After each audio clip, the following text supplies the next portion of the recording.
Does the thought of having a marketing strategy seem scary, overwhelming, maybe even cage-like? That's not how it's supposed to feel. All right, I'm just going to go out and say it. That's not how it's supposed to feel. And if you're ever approaching somebody who's talking about strategies and you start to get those feelings, you're kind of apprehensive, you're nervous. Is this actually right for me? I mean, sure, you could entertain the fact that, of course, living outside of your comfort zone allows for room for growth, and you should be trying things that don't quite feel the way you're used to because of, again, this comfort zones. Anyways, it could also mean that it's not in alignment. Let's be real. It could also mean that what you're being preached about doesn't fit how you want to live your life and how you want to grow your business. And these are really important aspects of your sense of being as an entrepreneur. You need to be able to feel good and confident about the way you're living your life and how you're growing your business. That's why I want to talk to you little bit about goal setting and visionary planning in the marketing space. And in order to do so, we're going to have to touch on a few topics. I'm going to try to keep it quick for you because I know time is valuable and everybody's setting goals right now. And it's important that you set goals that merge your life and business so that you don't burn out one end or the other. The first thing that I want to talk to you about is the difference between strategic marketing and intuitive marketing, and the importance of doing both. You're not going to hear this from a lot of people. A lot of people are going to either tout intuitive marketing all the time, intuitive being posting when you're inspired, making sure that, oh, no, I post every day because I just do. They go in there and they just do it in flow. They'll enter their flow state. And if I don't feel like it, I won't, which is A-okay. P.S. Nothing wrong with that. Okay. I'm going to argue that we want to combine that with your strategic marketing. Strategic marketing can feel very rigid at times. And actually, to go back to intuitive marketing, that can feel very haphazard.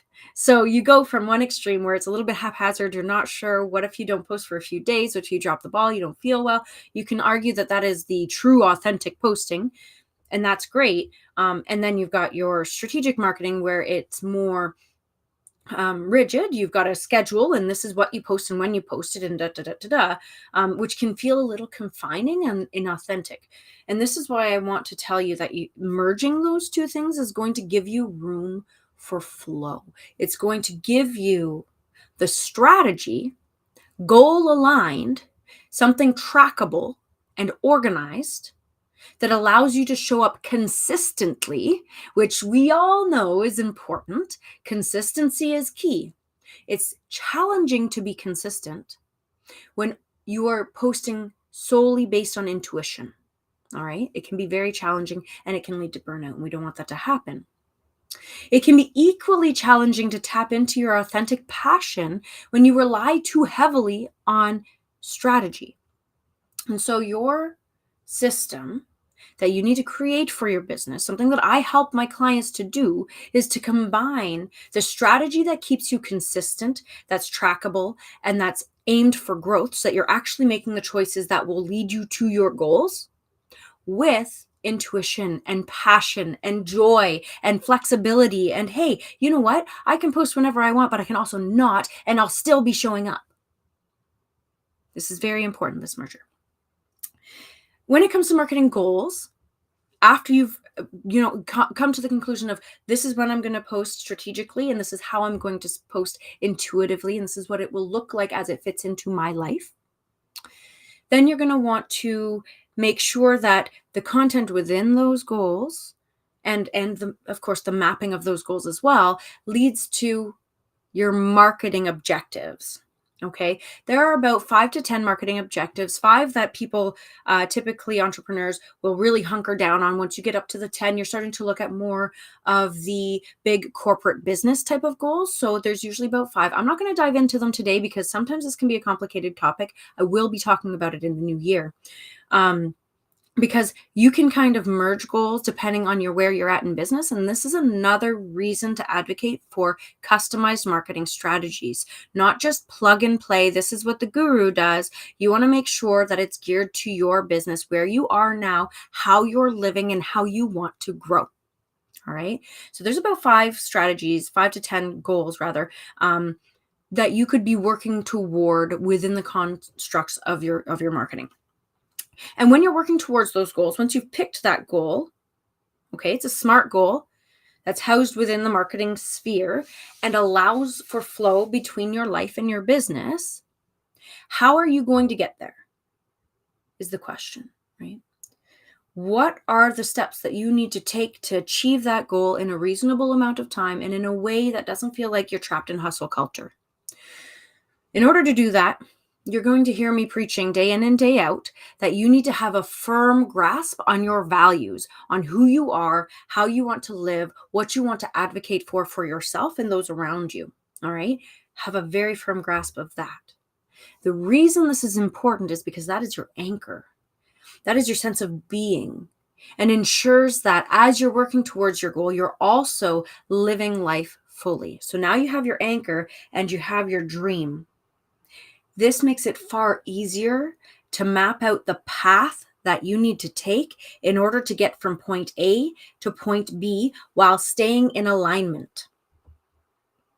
This sounds easier said than done, I'm sure, right? Because a lot of times, and I'm sure you've seen it pictured, right? Is where they say, this is a path to your goals. This is a path to your goals. This is a path to your goals. It's all wonky. And those are all accurate depictions of a path to your goals. Most entrepreneurs would like a more straight line path. Very ambitious, high achievers. We're we're go-getters and goal-getters, trying to create an impact around us, positively influencing the world. And the best, fastest way to do that is to create a direct path from your values to your goals. And I'm going to advise you to take a moment to go check out Amazon and find The One Thing. It's a book, Gary Keller. I think that's right. And The 12-Week Year, Michael Lennington. I think another guy wrote it as well, but I can't remember his name right now. Those 2 books, The One Thing and The 12-Week Year. What I like to do is combine them. Really, really important to combine them.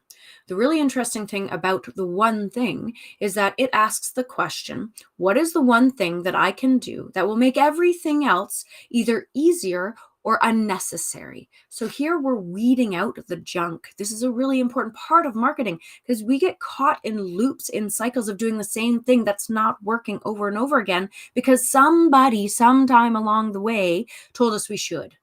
But if it's not working, don't do it, right? Or if it's not working as well as this could be working, we need to shift. We need to change tactics, okay? The One Thing helps with that all along the way as you're navigating the world of the 12-week year.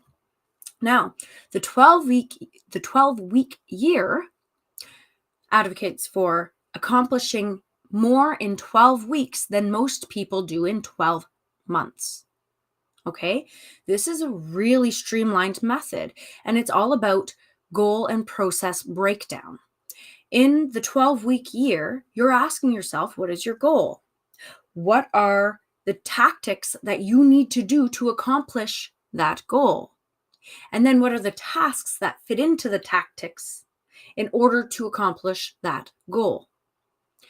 Every single step you take, you should be asking yourself, what is the one goal that I want? Okay, you've got your goal. What is the one tactic that I can do that will make everything else easier or unnecessary? Okay, and you're mapping that out for 12 weeks. Within those weeks, you're asking yourself, what is the one task that I can do that will make all other tasks easier or unnecessary? When you combine these 2 ideas, you come up with a streamlined approach that's grounded in your values and working towards your vision, your goal. Okay, so I highly, highly recommend you do this. If this is something that really intrigues you, if you're like, oh my gosh, yes, like we need to do this. I actually have created something called the 90-day Live Fully Marketing Map. Um, it combines your personal and your professional. It already roots you in the idea that you should be putting yourself first. I know that sounds kind of backwards. I was going to try to do something clever there with Pig Latin, but I completely confused myself. But yeah, it's put yourself first so that you can live life fully, so that you can be present in the now, anchored in your values. And then we're going to map out our goals, and we're going to make sure that your marketing is in alignment, so that you don't have, oh, I've got a campaign that I want to do. I'm going to be launching in 2 months, right? That's all right. I'll just do it a week in advance. No, we're not going to do that. We're going to look at this whole map, because it is a map. And you say, in 2 months, I'm going to be doing this. Then you need to map out, I'm going to be marketing that for 3 weeks before then, which means that I need to be creating for another 2 weeks or more before then. So that now you see, okay, I already have that chunked out. I cannot be filling my calendar here with any more than this.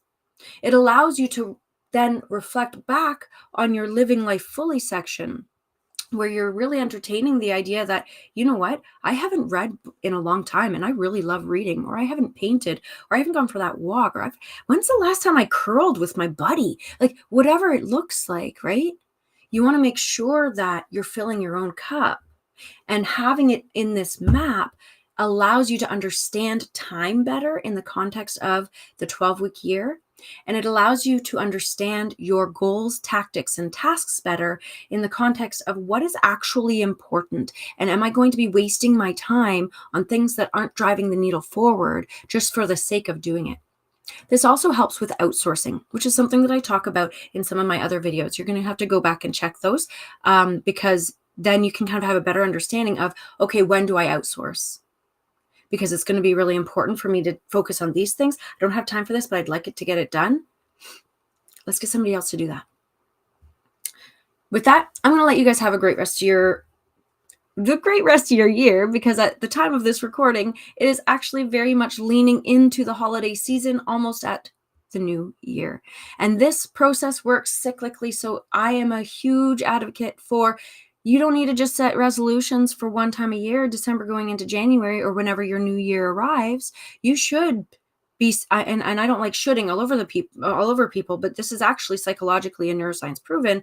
You should be refreshing those goals and resolutions much more frequently. And I push the 90-day planning, 12 weeks, but you can do it as often as you want. If you set a goal 2 days ago and you're like, actually, that's not working for me, reset it. You got this. Have a great